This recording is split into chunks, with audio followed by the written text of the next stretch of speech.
Hello, America. Welcome to the program. Sarah Palin is here. When we were just in the theme there, you just said two words. Yeah. That trust thing. You nailed it with that question, you know.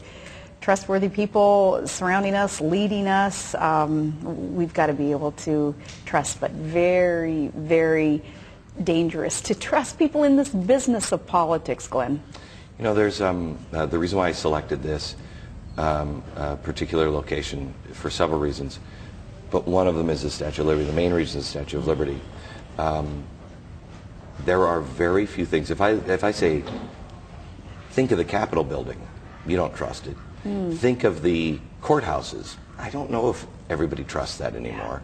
Think of the White House. You don't trust that. Think of the people you trust.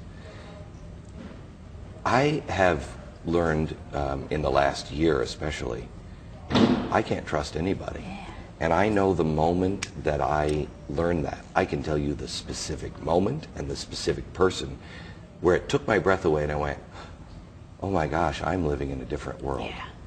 Do you know that moment? I know that moment. Todd and I have had those moments with those around us. Happens to be those who have been in the political arena, not in our real world, our family.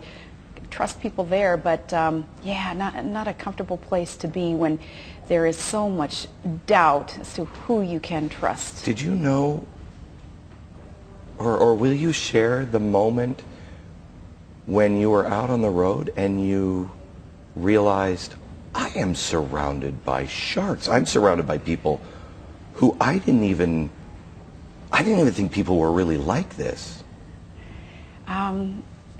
You know, there were some of those who absolutely fit that description. There were others who were so amazing and awesome and sincere, and I thank God for those people who were surrounding the campaign who fit that description, because they were essentially the saviors of my sanity in the campaign. Had it not been for those who were sincere and wanted to see our ticket win, to serve for the right reasons, I would have lost all hope in this political system that we have that is embraced by voters because they don't know any better. I think especially the generation today that is a voting age, and they're looking at candidates, they're looking at campaigns, and they can see through the insincerity, they see the broken promises, and yet they feel, Glenn, that maybe they don't have any other choice. Maybe that's just the way it's going to be. And that's disheartening, and that's what needs to change. I think people buy into, well, they're all like that,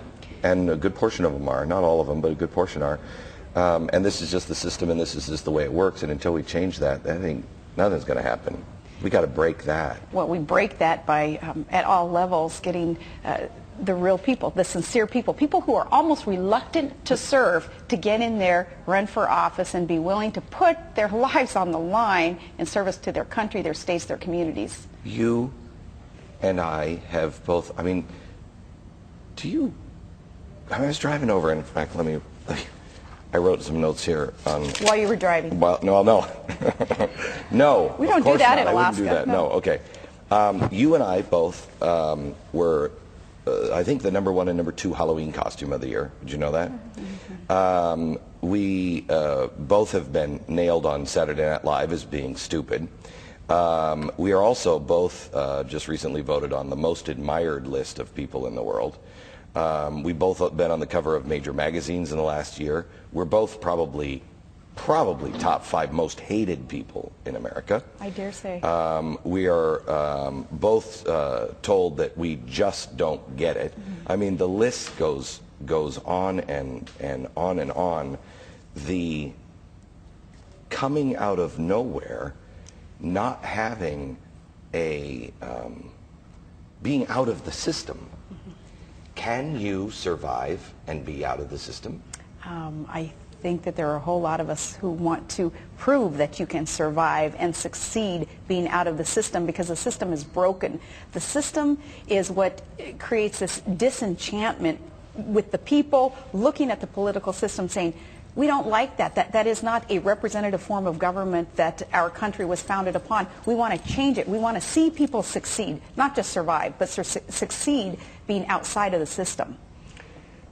When I first started talking about radical, revolutionary, crazy people in the White House and surrounding this system.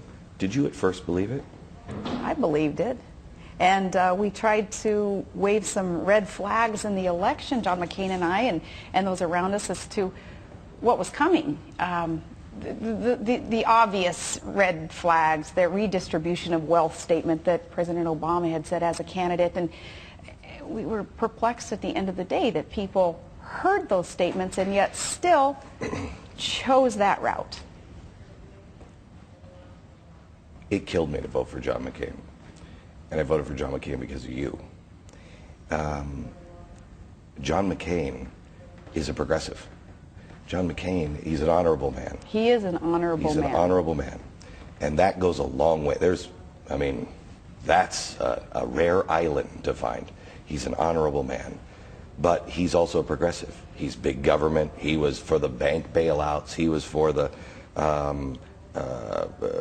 health care. He's for all of it. He's for all of it. Look what he's doing now, though. He, along with, I think, a whole lot of other politicians, are saying, maybe that more progressive road that we were on is not accepted by the electorate anymore. And that's why you see poll numbers changing. That's why you see pressure from the Tea Party movement, from others wanting to, wanting those common sense conservative values ushered back in. Look what he's doing now. He's the one leading the fight against government taking over health care. Do you believe, I don't believe any of these people anymore. Their time for mea culpa was over. You know, when they lost in 2006, because they were big spenders and they violated everything that they said that they were going to do, that was the time for them to come out and go, gee, I'm a dummy. I got lost. I've been lying, cheating, and stealing. I get it. They didn't do it.